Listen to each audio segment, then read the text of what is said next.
Fala galera, mais uma live com o Leonardo Falconeri aqui hoje.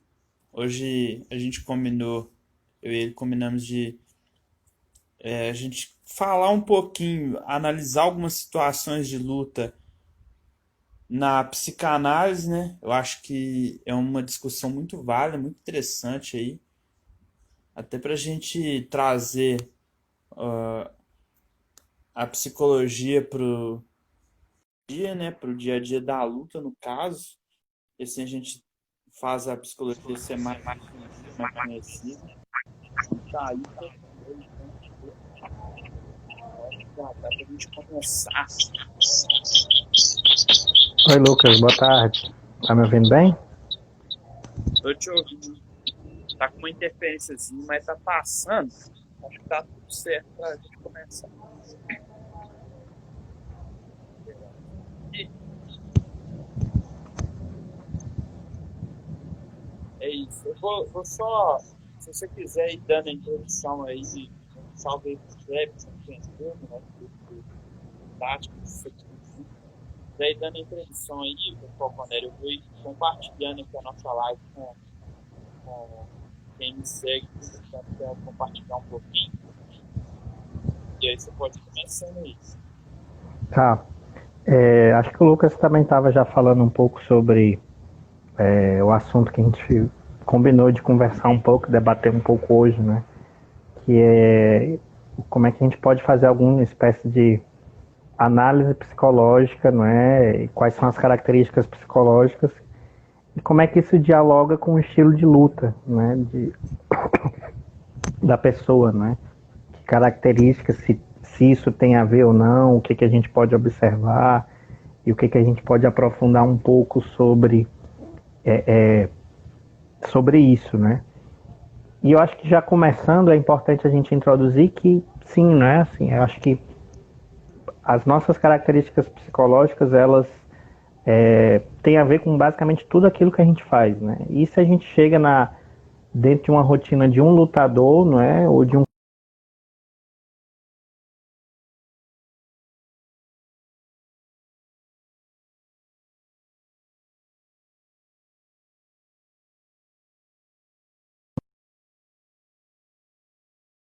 Tá me ouvindo ainda, Lucas? Ou travou um pouco aí? Vocês travam um pouco aí? Mas É de porque eu como tava isso também já. Oi? Pode falar. compartilhando a live. De como isso tem a ver, né? Assim, como conhecer mais a pessoa, né? Acho que isso é importante também para os técnicos, né? E para os professores, para os mestres, conhecendo também aquelas pessoas com quem ele trabalha, ele poder também ter acesso a particularidades de como a pessoa pode se comportar dentro de uma competição, né? Dentro de um ambiente estressante, de como é que ela vai lidar com esse tipo de coisa.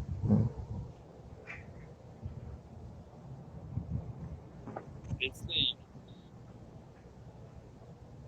Oi? Tô compartilhando aqui, mas eu concordo com isso aí que você está falando. Tem razão. Uhum. E às vezes a gente é, é, não se preocupa com isso, né? Porque, até falando do ponto de vista um pouco de quem é professor, de quem é mestre, né? Às vezes a gente cria uma forma de trabalho e fica muito rígido naquela forma, né? Eu só trabalho assim, foi isso que me deu resultados, né? Saindo um pouco do jiu-jitsu indo para o futebol, não sei se o pessoal conhece, mas uma das discussões que tem são dos técnicos do futebol, né?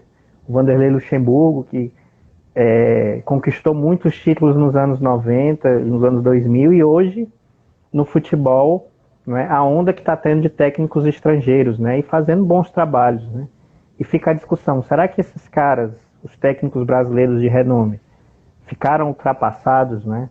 Não se reciclaram? Ou desenvolveram uma forma de trabalho meio estática que não permitiu eles irem se adaptando ao longo dos anos, né? E que talvez essa fórmula não funcione, né? É, é, Às vezes a gente precisa olhar com quem que a gente trabalha, né? Se a gente voltar para o jiu-jitsu, você tem uma série de alunos pesados, altos, fortes, você vai ter, eu acho que uma forma de trabalhar, né? E se seus alunos são todos magrinhos, flexíveis, rápidos, eu acho que isso pressupõe que você vai precisar fazer algumas adaptações, né? Isso a gente falando só do, das características físicas, né? A gente nem entrou ainda um pouco no âmbito de hoje, que seria as características psicológicas, né? De como é que isso lida ou não, de como é que isso muda ou não com uma determinada pessoa, né? Eu queria já iniciar, né, e até me provocar para você falar um pouco. Eu acho que uma das características de competição que tem muito a ver também com o estilo de personalidade, se a gente pode chamar assim, da pessoa, é o chamado trash talker, né? Eu não sei se as pessoas são familiares com esse termo, mas numa tradução literal seria falador de lixo. Mas que na prática seria aquele cara que gosta de provocar, que gosta de falar antes, eu vou te pegar, vou passar tua guarda, né?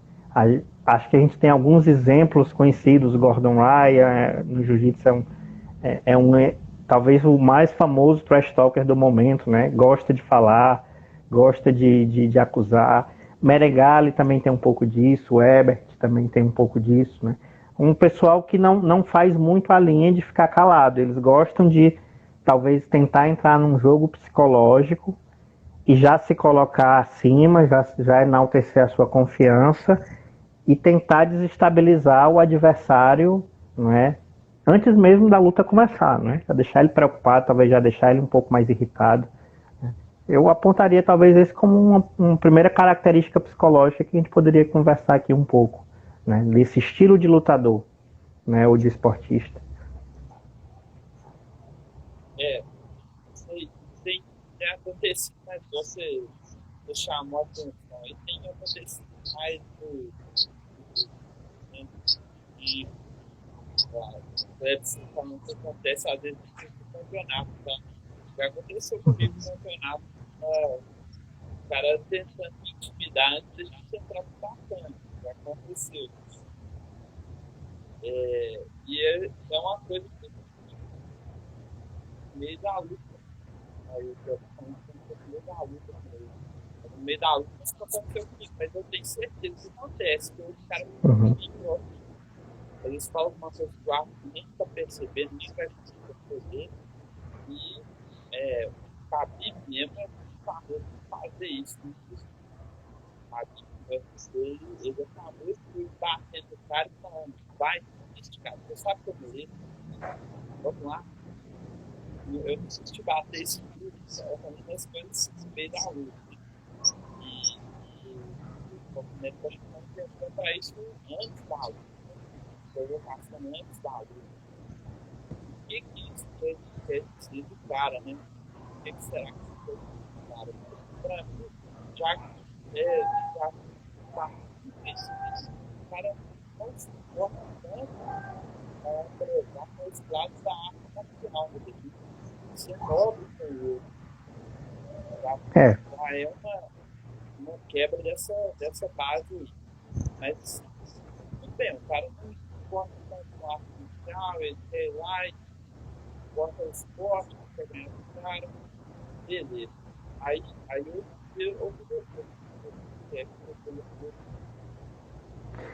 eu acho interessante porque às vezes eu conversando com alguns amigos praticantes de jiu-jitsu e sempre volto e eu sempre insisto, acho que eu já devo ter falado aqui, o dilema que o jiu-jitsu, o Brazilian Jiu-Jitsu vive, porque a gente está falando de uma questão Oriente versus Ocidente, né?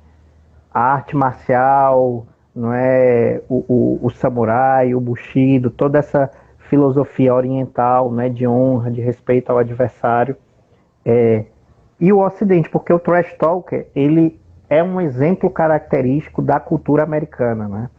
E eu acho que e os Estados Unidos é o expoente do Ocidente, né? Assim, é o país mais influenciador cultural, né? É interessante que o jiu-jitsu nasceu aqui, mas a gente colhe as influências dos americanos por eles já estarem praticando isso tão fortemente lá, não é? Mas a força cultural deles é tão forte que um comportamento de lá vai entrando aqui, não é? Então, às vezes, a gente pega mais o lado ocidental do que o lado oriental, não é?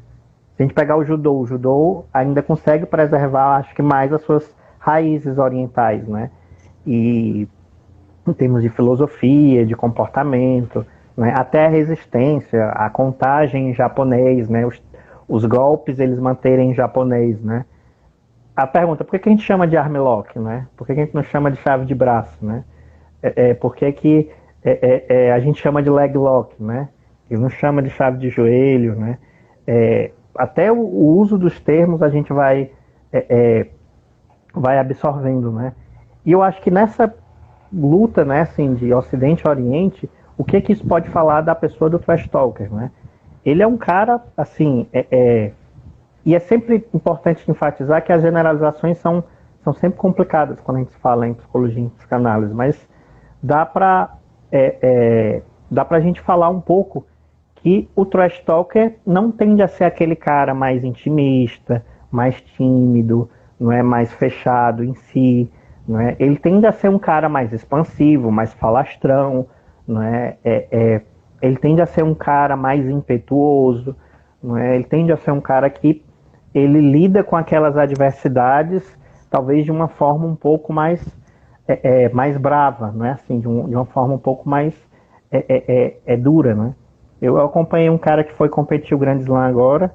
Ele no dia da pesagem não é um trash talker, mas ele fez uma espécie disso com ele mesmo. Ele chegou e disse assim: bom, peso batido, amanhã vamos dar show, né? Eu acho extremamente complicado você falar isso pré-competição, não é? Outro exemplo foi com um atleta que eu acompanho, né? Ele ia lutar com um adversário e nas redes sociais o adversário dele chegou e disse assim: vamos quebrar Playboy quando chegar o evento, né? Aí eu tirei o print dele e mandei para esse atleta: o que estão dizendo? Estão te chamando de... E é um cara extremamente trabalhador, não tem nada de Playboy, cara que acorda 4:30 da manhã para dar aula, para ser personal. Você, como profissional de educação física, sabe que além do jiu-jitsu tem toda uma rotina pesada de academia, né, de aula, e um cara que acordava muito cedo para isso, né? No outro dia, ele disse assim: se preocupe não, no outro dia ele estava no tatame comendo o pessoal vivo nos treinos, sabe, com ímpeto, com a gana. O problema que eu acho do trash talk é isso, né? A munição que ele dá pro adversário, né?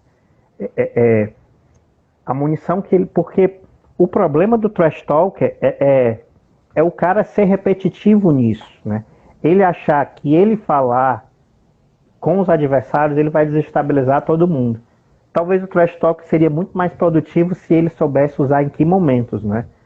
Tem momentos que talvez uma fala ali você consiga desestabilizar um cara um pouco antes, né?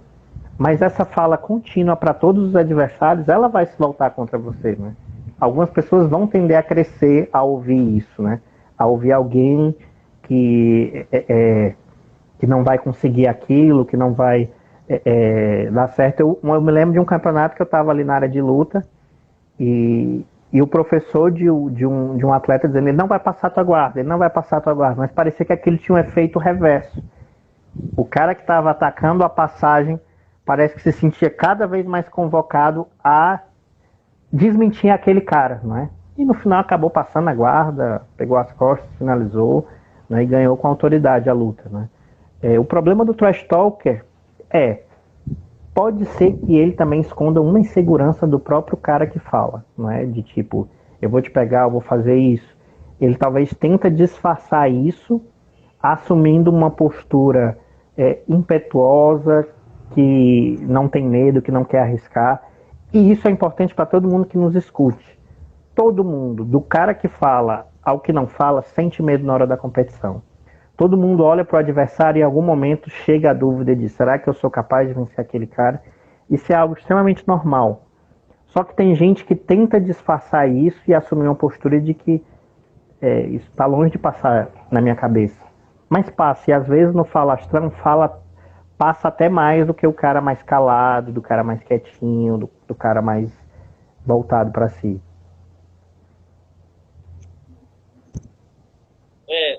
E exatamente o que eu imaginei que, só que eu não queria falar, porque eu não tinha tanta propriedade disso. né? Estava com vergonha de falar isso. Mas chega a ser uma certa fraqueza do caráter do cara, né? Porque o cara que. Então, ele Grace, acho que eu fiz uma fala sobre isso. O cara que ele tem realmente autoconfiança, ele não precisa ficar exalando autoconfiança. Ele tá na dele ali, ele tá tranquilo. Ele não precisa provar nada pra mim. Agora, o cara que ainda não sabe, se ele tá com essa bola cheia toda, ele quer bater pra cima de um, bater pra cima do outro. Ele quer se provar de alguma maneira, né? É, e isso às vezes camufla coisas que. Porque quando a pessoa se sente inseguro, acho que a pergunta. Todo professor deveria fazer isso. Se algum atleta chega para um professor e diz assim: professor, eu estou inseguro em relação à competição. O que está lhe deixando inseguro? É você lutar em pé? É você ter que usar uma guarda que você não treina? Em algum momento, a insegurança dele vai ser mais específica, não é? O problema do trash talk é porque ele sente a insegurança e, em vez de reconhecer e trabalhar, ele tenta camuflar isso na fala, né? Ele tenta meio que varrer para debaixo do tapete. E essa varredura para debaixo do tapete é extremamente perigosa, né? Porque o problema dele continua lá, né? O problema dele não é uma questão de vontade, não é uma questão de pensamento positivo, né? Tem uma linha muito comum dos coachings, né? De livros, né? Como Seja Foda, que trabalha numa certa positividade. Do tipo, eu vou ganhar, eu vou ganhar. Uma das definições da loucura é você fazer a mesma coisa e esperar resultados diferentes, né? Então, se eu faço a mesma ação, não muda a minha ação e continuo esperando o mesmo resultado, eu estou pecando ali, né? Então, tipo, eu volto e luto do mesmo jeito. Vamos pegar um cara que perde 7 vezes seguidas para o mesmo adversário. Ele vai ter que mudar alguma coisa. Não adianta ele chegar e entrar no pensamento positivo. Eu vou ganhar, eu vou ganhar. E pode ser que tenha alguma posição dele que esteja complicando, alguma coisa técnica que ele precisa ir para o professor, né? Tentar resolver esse tipo de coisa, porque não vai resolver na base do pensamento positivo, né? E é como se o trash talker fizesse um pouco isso, né? Eu sou o cara, eu sou o melhor, você não é de nada, não é? E às vezes a gente incentiva esse tipo de coisa, não é? O melhor, perfeito, o campeão, ninguém ganha de você. Não é verdade, né? Assim, todo mundo foi finalizado, né? Porque todo mundo começou da faixa branca. Então a gente pode partir do pressuposto que todo mundo perdeu várias vezes antes de ganhar algum campeonato, antes de ganhar alguma coisa, né? E isso eu acho que migra um pouco para outra posição, né? Porque às vezes as pessoas podem olhar para o trash talker e ver nele como modelo. Poxa, olha o cara ali falando, que faz e acontece. Eu deveria ser assim. Eu não acho nenhum problema do ponto de vista psicológico o cara ser mais calado, o cara ser mais introspectivo, o cara ser um pouco mais na dele, até tímido, né?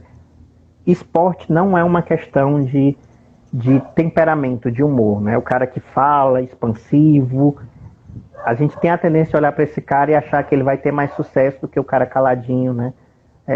Você deve fazer isso muito. O famoso mineirinho, né? Que a gente tem essa cultura do mineiro no Brasil, né? Caladinho, de comer pelas beiradas. Como se esse temperamento talvez um pouco mais tímido e acanhado, né? E que é uma generalização, né? Nem todo mineiro é assim. Mas que essa generalização do tímido não significa que ele seja um atleta, digamos, de menor capacidade, né? De menor resultado, né? A gente olha o Bochecha, não dá aparência nas entrevistas dele, na forma de ele falar, ele ser aquele cara expansivão, falastrão, carismático, até dá alguns indicativos de que ele tem até uma certa timidez, né? E foi o cara que mais ganhou o título mundial no jiu-jitsu, né? E tem vários atletas que são assim, né? E às vezes a gente for pro futebol, o Messi é extremamente introspectivo, né? Então, essa coisa do temperamento é algo que a gente precisa ter um certo cuidado. E o que eu acho a respeito disso é que acaba trazendo os caras usam como uma forma de marketing. Que aí Uhum. esse trash talk se torna uma habilidade para quem quer se vender melhor. E aí, cabe o cara primeiro decidir. Eu vou partir para essa linha, né? Eu vou partir para o trash talk ou eu vou tentar prezar por uma imagem mais de arte marcial? Tá? Aí, a partir do momento que ele se propõe a usar aquilo, se torna uma habilidade para ele vender melhor a luta dele, para ele se vender melhor como lutador. Bem utilizado, utilizado de maneira eficiente, eu acredito que funcione para o cara vender e ganhar mais dinheiro. O Edson comentou que a pessoa não ter medo na competição, perde a graça. O Mário Reis fala bastante disso. Além disso, complementando o Clebson, ela provavelmente vai perder muito, porque existe um distúrbio psicológico que é a pessoa que ela tem zero medo, né? Assim, o medo dela é total. Qual o problema disso? Ela atravessa a rua sem olhar para o lado. Então, o medo de atropelar faz com que a gente tenha precauções, né? Então, assim, o medo na competição é importante. Quando você olha, respeita o adversário e tem medo, isso te faz, muito provavelmente, ter um jogo mais justo, se preocupar em fazer as coisas um pouco mais amarradinhas, mais justinhas, para que você não pague um preço com relação a esse tipo de coisa, né? É claro que o problema é a quantidade de medo, né? Um medo em excesso faz com que a pessoa paralise. Mas a falta total de medo leva a uma pessoa descuidada, né? A gente viu vários esportes, me vem na cabeça o exemplo do Anderson Silva, né? Aquela primeira luta que ele perdeu, que ele tinha aquela mania de baixar a guarda e de brincar, né? E ganhou várias lutas assim. Mas o grande problema ali é uma ausência de medo total, né? Que faz ele ser displicente. Em algumas lutas ele conseguiu talvez regular isso. Mas na que ele perdeu, talvez tenha sido excessivo, né? A provocação que ele fez para o adversário, né? E acabou entrando um soco e ele acabou perdendo a luta, né? É sempre importante entender que, tipo, a falta total de medo, né? Se isso fosse possível, que não é possível, ela ia gerar uma pessoa completamente descuidada na competição e ela provavelmente iria pagar muito por isso, né? Dentro dos erros. Uma outra coisa que a gente fala, acho que a Josi Mendes está dizendo que fica paralisada, né? Acho que nas competições de luta. Josi, o que eu sugiro é combine com seu professor, assim, eu não sei qual o nível que você está, se você é iniciante, se você já é alguém que pratica há muito tempo, mas para quem está começando... Oi? Ela já é graduada. Já é graduada.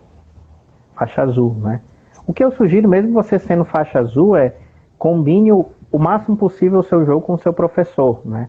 Tenha uma listinha do que você deve fazer, né? Se eu for chamar para guarda, eu vou usar guarda tal, né? Se eu for entrar uma queda, eu vou entrar uma queda tal. E tente combinar isso o máximo possível, né? Do que você tenta fazer. É claro que na hora você vai ter que improvisar muita coisa. Mas pelo menos o início de luta ele está um pouco mais amarrado, não é? Com o seu professor em termos daquilo que tem a ver com a sua capacidade, né? E você se trabalhar para tentar fazer isso. Na hora que vier a dúvida, a paralisação, não, eu vou para o que eu combinei, eu preciso ir para o que eu combinei, não é? Porque às vezes a paralisação fica muito em relação à dúvida. Eu vou para A ou B? Eu vou para A ou B? Se eu definir que é A, vai ser A. E trabalhar isso, e o professor também ajudar, vai ser A. Sempre vai ser A. Não faça outra coisa, vai ser A. Isso tende a ajudá-la, talvez. E na medida que as coisas começarem a andar na luta, a adrenalina tende a lhe tirar da paralisação, né? A pessoa começar a movimentar ali, você vai acompanhando um pouco. Não sei se a gente vai continuar comentando ou vai comentando isso, né? Que o Cleibson acabou falando alguma coisa aí, né?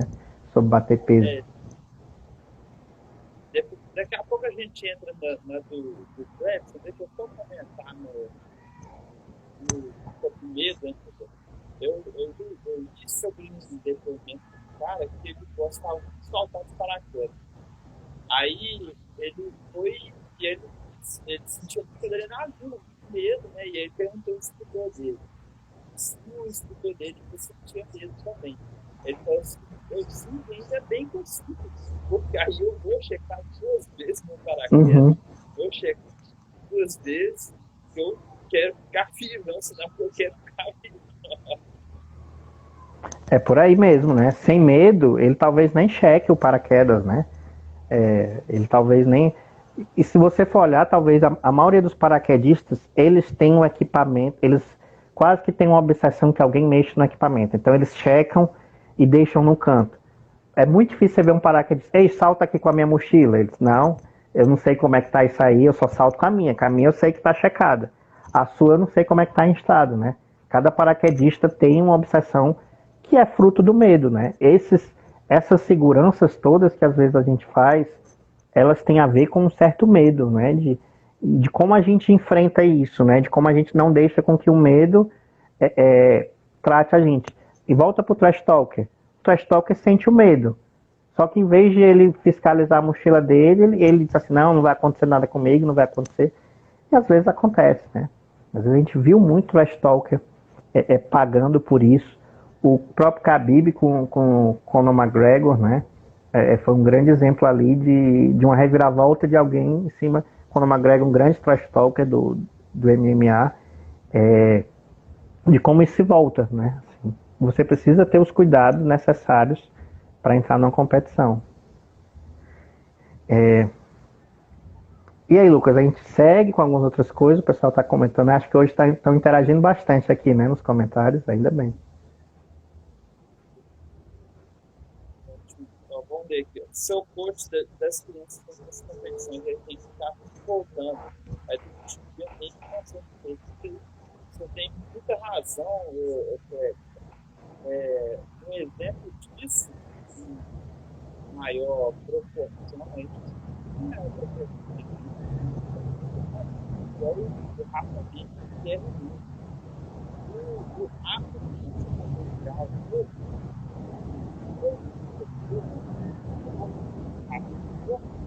realmente não competir para ficar depois do Rafa. Então, é uma coisa totalmente o seu foco, né? Aí tem que ir lá e lutar para fulano. Agora não, agora eu tenho que investir para lutar para lutar. Beleza, eu treino. Pra mim, no intervalo, dá para eu brincar para fulano. Eu vou lá brincar, e aí você não está com uma energia só. Você não está com uma mentalidade só. Você não está no foco só. Tá total diferente. Não tem concordando com você, Lucas, uma outra crítica que eu comecei a ver foi uma outra pessoa que foi lutar o Grande Slam, ele falando lá nos stories, eu tô passando o dia aqui respondendo vocês, aos pouquinhos vou responder. Eu sou totalmente contra isso, né? Seja você ficar respondendo no Instagram alguma mensagem que a pessoa tenha, não é? Seja no caso de você ser coach, eu acho que você precisa estabelecer essa competição, eu vou só ser corner, eu vou só gritar pelos meus alunos, essa competição eu preciso ser atleta, ela é importante, eu quero lutar. E aí eu acho que é importante ter algum instrutor para que ele possa fazer isso, né? Às vezes um aluno graduado, né, que possa acompanhar essas aulas com as crianças, e talvez ele já tenha um nível para substituí-las ali, as crianças se conhecerem, né? É muito complicado para uma criança você pegar alguém na hora, né? Fulano de tal vai ficar com você. A criança precisa ter uma relação, né? Então, se o professor não pode, é importante que seja um instrutor, né? Tenha pelo menos uma outra, porque tem imprevisto, às vezes não é nem uma competição. O professor adoece, não tem como ir para a competição, vai precisar alguém acompanhar as crianças, né? Muitas vezes os pais não conhecem, não praticam, ou se conhecem e praticam, vão gritar só pelo seu filho, o resto dos alunos se virem, né? Então, eu sugiro que tenha alguém que possa fazer essas vezes para que a pessoa possa ter o dia inteiro de concentração naquilo, naquela sua atividade, né? Fazer um certo recolhimento, né? Porque vai ser uma exposição, vai ser um momento difícil, essa parada e essa ida é sempre muito complicada. Tem gente que passa muito por isso trabalhando no evento, arbitra, ou então fica de mesário, Aí de repente só na hora da luta bota o kimono e sai pra lutar. A concentração dessa pessoa não vai estar tão boa não, pra alguém que vai só lutar. Abraço ao Janderson Lopes, que mandou um abraço aqui, mandando outro pra ele também, né? Faixa branca aqui de Fortaleza, treina comigo. Tem progredido muito ele. Abração, Janderson. A gente pode seguir um pouquinho, né? Oi? Pode. Uma coisa que eu pensei sobre isso de escalar, falar hoje, é uma coisa que eu já notei no treino de judô, uma vez que eu estou vendo, é quando a pessoa está tão receosa, tão segura com o jogo dela, que ela só luta sentando, ajoelhando e dentro da pé, de postura boa, né? É aquela coisa toda a linguagem corporal da pessoa. Eu acompanho muito o canal do Miranda, o Metaforando, do YouTube, ele fala muito sobre a posição do ombro, né, o peito curvado, cabeça elevada, são sinais de confiança, autoconfiança e superioridade. Então, o corpo está falando. Se você está com essa postura boa, quer dizer que você está bem. Se você tem algo de serviço tal, provavelmente você está inseguro e você transmite isso para o adversário, mesmo de forma inconsciente você transmite isso. O adversário também inconsciente percebe isso. Tem algumas pessoas que tem até um livro assim que é preciso ter algumas ressalvas, mas ele é muito popular, que é O Corpo Fala, né? Que ele fala de linguagem corporal, né? O problema da linguagem, eu diria que o problema da linguagem corporal não é nem que ela vá revelar uma verdade do atleta, no sentido de eu estou muito inseguro e o meu corpo vai passar isso. Acaba passando de alguma forma. O problema é qual tipo de linguagem corporal que eu estou dando para o meu adversário, né? Qual tipo de coisa. Tem uma pessoa, uma amiga minha, que depois de uma palestra, eu falando um pouco para você ficar com detalhes, ela percebeu que quando a adversária fazia a pegada, a mão da adversária tremia na pegada, né? De tão nervosa que ela estava. E isso foi dando a ela uma confiança, né? Ela era muito nervosa. Não, minha adversária está mais nervosa ainda do que eu. E aí começou a soltar o jogo dela em relação a esse tipo de coisa, né? A minha atual esposa, a gente namorava e eu fui ajudá-la nessa parte psicológica. Foi minha cobaia. Ela ainda de faixa branca, hoje ela está de azul. E eu trabalhava muito isso, fica em pé, passou alguém, não baixa a cabeça, olhe nos olhos, né? São os detalhes. Enquanto a adversária dela, antes de começar a luta, estava sentada, com os ombros caídos, né?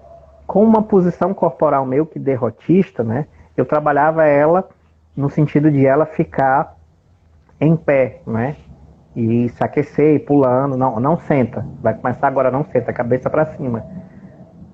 O que eu faço a ressalva às vezes tem pessoas que trabalham a postura no sentido de que isso vai motivar o próprio atleta. Levanta a tua cabeça porque isso vai despertar alguma mensagem pro teu cérebro e te deixar mais confiante. Eu acho que não é por aí, não é esse tipo de mensagem. Se você estiver morrendo de medo, você pode estar com a cabeça lá em cima, arrancar do seu pescoço, jogar lá em cima, que o medo não vai passar o medo, não vai passar a insegurança. O que a postura corporal diz é quais são as mensagens que você passa para o seu adversário, né? De baixar a cabeça. É um pouco como um ritual de animais, né? Animais, quando vão se enfrentar, eles já começam a brigar à distância, né? Tem animais que fazem uma dança, tem outros que ficam rugindo, né? Mostram os dentes. Aí eles já vão, aí alguns já colocam a cauda entre os rabos, já baixa a cauda. Esse jogo antes já tem um jogo de dominância ali entre os animais, né? E nós seres humanos temos coisas parecidas, né? Já é um jogo, né?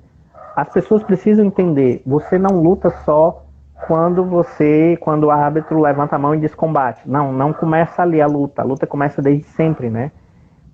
É interessante isso porque teve um interno da minha equipe, né? Foi o último campeonato que a minha esposa lutou e ganhou. E eu com ela, a gente estava entrando na equipe há pouco tempo, casaram a luta que ela ia fazer com o adversário, e a adversária só conversando, e aí mulher, isso, sabe? Quebrando o gelo, fazendo amizade, eu puxava ela no canto. Não cai nessa conversa não, entendeu? Não cai nessa conversa não. E ela, não, tudo bem. E ela não caiu, conseguiu lutar bem e ganhou da adversária. O que eu chamo cair na conversa? Tem gente que tem um trash talk diferente, que é: seja meu amigo, goste de mim, vá com pena de mim, porque eu vou soltar os cachorros em cima de você, eu vou com tudo em cima de você. Mas fica ali na área de luta fazendo uma amizade, entendeu? E isso pode ser contraprodutivo, entendeu? Gostei tanto do cara, como é que eu vou ser agressivo com o cara, né? Tem um choque ali, né? Do meu afeto com uma agressividade inerente da luta, né? Então, eu sempre recomendo o isolamento prévio luta, né? Assim, fone, música, que a pessoa se feche, né? Depois que terminou sua competição, você tem o dia inteiro para se confraternizar, para abraçar as pessoas. Mas antes da luta, eu não acho muito legal você ficar ali rindo, de kkk com as pessoas e depois ir para a luta, né? A Ronda Rousey, quando ela competia MMA, no livro dela tem um trecho que ela diz que o vestiário dela era silencioso. No MMA, diferente do jiu-jitsu, tem uma equipe, né? Não é só você lá, né? Tem preparador físico, tem técnico, tem fisioterapeuta, tem muita gente. Então favorece a muita distração. E ela preconizava o silêncio. Ninguém ficava rindo, nem ninguém ficava ouvindo música, porque ela dizia: uma coisa muito séria está para acontecer. Uma merda está para acontecer, né? Tem gente que vai sair com o pé quebrado, tem gente que às vezes sai com o braço quebrado, não é? Tem gente que tira o ombro do lugar. É uma coisa séria, né? Não é um ambiente de risinho e de você se preocupar só com o que você vai fazer na hora da luta, né? Tem que ter uma preparação antes, né? Tem que ter uma preparação prévia. E é importante isso, porque talvez essa pessoa seja o extremo oposto do trash talker. O lutador que é amigo de todo mundo, que é bonzinho com todo mundo, né? Que faz amizade com todo mundo e que às vezes chega na competição, não consegue evocar um lado agressivo dele. Talvez o cara seja muito bom, mas ele é tão fechado em si que o mínimo de agressividade que ele precisa para explodir numa passagem de guarda, ele às vezes não consegue, né? Porque ele é bonzinho demais, né? Eu ouvi de uma moça, e eu acho interessante às vezes para nós homens entendemos um pouco o universo feminino que competia. Durante muitos anos, foi uma surpresa para mim, porque eu não conhecia isso. Ela alegou que quando ela vai abraçar a cabeça de uma menina nos 100 quilos, ela tem o receio de enganchar a mão no cabelo e puxar o cabelo da menina, né? E a gente foi começando a trabalhar esse lado bonzinho, sabe? Não é nem o machucar maldoso, mas aquele acidente, sabe? Às vezes ela pega uma coisa que escorrega e você bate sem querer o pé na cara, sem querer vai um dedo no olho, né? Esses acidentezinhos de percurso. Essa moça era muito preocupada com isso, né? Ela gosta muito de amizades e relacionamento. Então tinha dificuldade, às vezes abraçar ali com gosto, pegar no kimono, né? De tipo, e aí o cabelo da minha adversária? Se puxar ali, como é que vai ser? Né? E as adversárias nem aí, entravam com tudo ali, né? Abraçavam com tudo a cabeça dela. Mas tem gente que tem isso aí, né? A Pri Oliveira tá dizendo que tem. Oi. Só um minutinho que meu áudio ficou ruim, eu vou ver se eu... Fala comigo alguma coisa. Oi, tá me ouvindo? Tá ótimo. Oi. A Pri Oliveira diz que tem dificuldade com isso, né? Não sei o que seria isso. Se ela puder ser um pouquinho mais específica, a gente pode tentar comentar aqui. Na pegada de abraçar a cabeça e você ficar com medo de puxar o cabelo. Eu compreendo também, eu também com esse medo. Uhum. Porque, não sei, talvez a gente até ensinar a abraçar assim, com o punho cerrado, né? Aí já é menos chance de puxar a cabeça. Se você for assim, aí a chance de agarrar a cabelo é maior. Agora você vai com o punho cerrado, é menos chance de agarrar a cabelo. Já é uma possibilidade. Só que no seu caso, Lucas, a diferença, você não compete com mulheres. Então, se você estiver treinando com uma mulher e tiver esse receio de puxar, isso é ótimo, porque, tipo, na hora da competição você não vai ter essa preocupação, você vai estar com um homem do outro lado. O problema é mulheres entre mulheres, né? Assim, se elas se preocuparem demais com isso, quando elas forem enfrentar uma adversária na competição, o corpo dela pode ter criado essa memória muscular, pode ter criado essa repetição de tipo, cuidado, não vá para machucar. E ela ir um pouco mais lento, né? Assim, a Pri dizendo aí que o medo dela é de machucar, né? E aí duas coisas que eu queria comentar uma era um caso de uma moça que conversou comigo. Ela sempre que ela ia no treinar com uma adversária que tinha mais ou menos o mesmo grau, essa adversária era muito conversadora, sabe? Aquelas pessoas que falam pelos cotovelos. Gosto de conversar. E elas conversavam muito antes e ela começava a entender. Ficava naquele coisa de, vai com calma, seja minha amiga. E a adversária via com tudo pra ela, né? Eu dizia, fulana, você precisa treinar duro sempre. Porque o treino é como se fosse uma prévia da competição. Se você treina leve, você vai provavelmente competir leve. Então você precisa se acostumar a treinar duro. Se você eventualmente machucar uma pessoa, pede desculpa. Opa, fulano, machucou aí, perdão. Mas você precisa voltar. Não é você ser maldoso, não é você ser desleal. Mas é você aprender a ser duro. E eu acho que no jiu-jitsu feminino, elas precisam ser duras, não é? Umas com as outras. Não é? Se acontecer um acidente, não tem nenhum problema pedir desculpa. Não é? O problema é machucar intencionalmente. Esse é um ponto, né? Assim, desde isso, essa menina começou a rolar mais duro, né? A treinar mais duro com a adversária.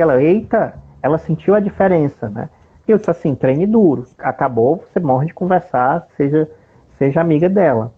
Outro exemplo foi do Ayrton Senna, né? Esse medo de machucar. Perguntaram para ele, porque no caso do automobilismo, não é machucar. Às vezes é o acidente que mata o adversário, né? Uma ultrapassagem, um acidente em alta velocidade. E ele dizia que, perguntaram, ele disse assim, se tiver um espaço, eu vou colocar o meu carro para ultrapassar. O meu adversário precisa saber que se tiver um espaço, eu vou ultrapassar. Se ele quiser voltar o carro, vai se chocar comigo porque eu vou estar ali, vai ser uma decisão dele. Aí ele disse assim, só que isso são os riscos da minha profissão. Eu estou competindo e pilotando em alto nível, sei dos meus riscos, né? Os meus adversários precisam saber dos dele.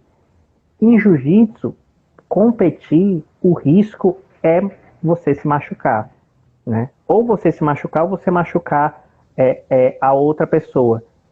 Você precisa estar ciente disso, né? Esse é um ponto importante que a Priscila, né, que falou, porque se você não está tranquilo com relação aos riscos, a gente vai precisar conversar e ver isso, né? Porque é inerente você machucar uma pessoa assim. É um esporte de contato, né? Se a pessoa decide entrar na competição, ela precisa estar consciente desse tipo de coisa, né? Se ela vai estar disposta ou não a estar machucando uma pessoa, se isso vai acontecer ou não. Faz logo que machuca, né? Tem várias finalizações que se a pessoa não bate, machucam, né? Então a gente tem que lidar um pouco com esse nosso lado que machucar o outro, né? Às vezes isso é um pouco complicado para o iniciante, né? Porque geralmente ele é o machucado, ele é o que apanha mais, mas quando ele começa a aprender algumas coisas e às vezes dominar um mais novo, ele entra nisso. Como é que eu me sinto machucando uma outra pessoa? Essa é uma pergunta importante. Na verdade, eu até me permiti guardar você fosse, porque para quem é graduado, treinar com iniciante vou te falar que é uma das coisas mais difíceis que tem, porque os mais iniciantes são os que mais distribuem e esses são sobram primeiro aqui, um soco aqui sem querer, uma joelhada aqui sem querer, e tudo bem treinar duro, só que como o nível técnico ainda é mais limitado, aí sobra para essa força toda, né, para essa raça, essa gana. É ótimo, né, é bom demais para o treino, só que a gente não é tão divertido. Mas, eu acho até por falta de conhecimento do corpo, né? Assim, o iniciante, ele tá fazendo uma movimentação que ele nunca fez, então ele não tá consciente, às vezes, de onde é que a mão dele tá, o cotovelo dele tá, não é? Então, vai sobrar um pouco esses machucados, né?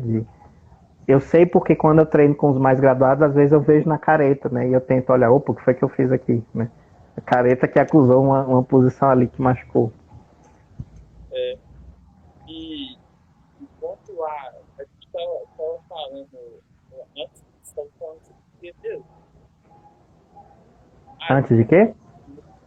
O colega, né? Aí, Uhum. a gente treinar duro, durante o treino, a gente ir para treinar duro, eu acho que é uma forma de ser honesto com o nosso horário, com a proposta do espaço. A proposta do espaço, é claro que sim, igual a gente já discutiu até na live passada, acho que eu falei, pode ter muito bem, lazer ali, mas tem momentos de socialização ali. Mas agora, se dois não estão nessa vibe de lazer, de socialização, então, para desenvolver o seu corpo e sua mente, por favor, é ótimo treinar tudo. É ser honesto ali com o outro. Por mais que, vamos supor, eu tô lutando com o fulano. E aí, o fulano vai e me ganha 2 posições e tira o pé um pouquinho, começa a desacelerar. Eu prefiro que não, eu prefiro que ele saia para dentro e Uhum. o lutador que eu sou, ele deu o máximo que ele tem naquela luta. Eu acho que é uma forma de respeito, ser honesto com o momento do treino. E às vezes isso acontece, né? Essa a gente está falando um pouco de ego, né? Eu lembrei de uma fala de um amigo, ele é faixa marrom, treina fora nos Estados Unidos, muito alto, muito bom. Então, quando ele chega no treino, difícil alguém que segure ele, né? Só que quando ele vai pegar algumas outras pessoas, ele diz que fica muito desmotivado quando o cara chega e diz: ai, meu joelho tá machucado, meu ombro tá machucado, né? Eu tô com isso, né? O cara já parece que já coloca uma série de desculpas, eles que dá vontade de dizer: não, meu irmão, precisei não, eu vou com outra pessoa, entendeu? Já que tu tá todo machucado, é melhor você nem ir, né? E de como às vezes eu mesmo já vi de pessoas no meu nível de graduação que chegam para mim e dizem assim: ele é o cuidado que eu tô com o pé machucado, não tô podendo nem pisar direito. Eu, beleza. Aí quando começa, o cara voa para cima e fala assim: cadê o pé desse cara, né? Tava machucado e ele tá com essa explosão toda. Às vezes a questão maior não está sendo o treino, né? Está sendo um ego, está sendo talvez uma demonstração de superioridade em relação às outras pessoas. Mas às vezes a pessoa ela não consegue admitir o outro lado quando aparece alguém que é superior a ela, não é? E que isso pode dar um treino excelente para ela, não é? Você treinar com alguém que está à sua frente em conhecimento, ou às vezes até em condicionamento, ele pode lhe ajudar a ver ou ajustar coisas que você não está vendo, né? Que você não está percebendo. E, e às vezes as pessoas deixam de fazer esse tipo de coisa, né? O ego parece que dita muito mais do que o conhecimento técnico, né? Do que o desenvolvimento técnico ali daquilo que você está fazendo. O que importa é eu fazer do treino um momento onde eu possa dominar ou finalizar o máximo possível de pessoas, né? Se a gente pegar dois exemplos, um treino onde eu finalizei todo mundo, mas eu não aprendi nada, eu não evolui nada. E um outro treino onde eu perdi para todo mundo, mas eu aprendi posições novas, eu corrigi coisas que estão erradas, ou seja, o meu conhecimento técnico desenvolveu. Eu acho que a segunda opção é um pouco mais vantajosa que a primeira, né? Mas parece que as pessoas querem a primeira. Se eu ficar estagnado, mas se eu estiver vencendo, por mim eu estou satisfeito, né? Mesmo que a longo prazo isso volte com ela. Oi? Eu falei do sorriso de feliz, de sorriso no outro, mas até aqui, né? Porque o que me deixa feliz, eu sempre vou no treino para aprender. Se eu não aprendi, não está faltando um treino que eu fui fazer lá, né? Uhum. Ao contrário, para mim faz muito mais sentido quando eu fui igual o treino que eu estava frequentando agora, o treino de 12 horas. É um treino que está aparecendo muito faixa preta, então a chance de eu sair aprendendo uma coisa é muito grande, é excelente. A chance de eu apanhar é grande também, muito. Então, uma coisinha errada, eu vou ser cobrado com certeza. E isso me faz aprender. Então, Eu acho que a gente deve até se questionar um pouco aí, porque é suficiente para dizer como que a gente pega os né, tá, vai ter uma falta de informação leve aí, tem que pegar tudo, vai lá e olha o texto e fala para você. Eu sou feliz, eu gosto de Deus, você não precisa pegar ninguém, né? Você precisa de algo externo para provar para você mesmo que você está bem. Né? Uhum. A gente pode buscar no algo externo, é algo para engrandecer o interno. É para ir lá e fazer melhor, fazer com que eu coloque mais dentro, vai fazer uma melhor pessoa. Uhum. Às vezes, entrando um pouco no tempo, né? O treino ele vai revelar um pouco o que a gente tem já na verdade, né? Então, às vezes, a pessoa ela entra no jiu-jitsu e tem uma série de inseguranças na vida lá fora, e como tem esse sistema de graduação, não é? De hierarquia dentro do jiu-jitsu, aquilo passa a ser uma forma de compensação, onde ela vai talvez se sentir um pouco melhor ou um pouco mais confortável, dominando pessoas, finalizando, né? Eu tenho um incômodo com, seja graduado, seja faixa preta, já conheci alguns que parece que são extremamente tranquilos em desafiar os faixas brancas, mas quando eles têm que lidar com alguém do nível da graduação, são todos humildes, são todos simples, mas com faixa branca vou te pegar no próximo treino, vou fazer isso, vou fazer aquilo. Você bater no mais fraco não tem mérito nenhum, sabe? Mas algumas pessoas parece que é, é, não param para pensar nisso e tentam fazer às vezes do treino uma forma de desafogar alguma frustração fora, né?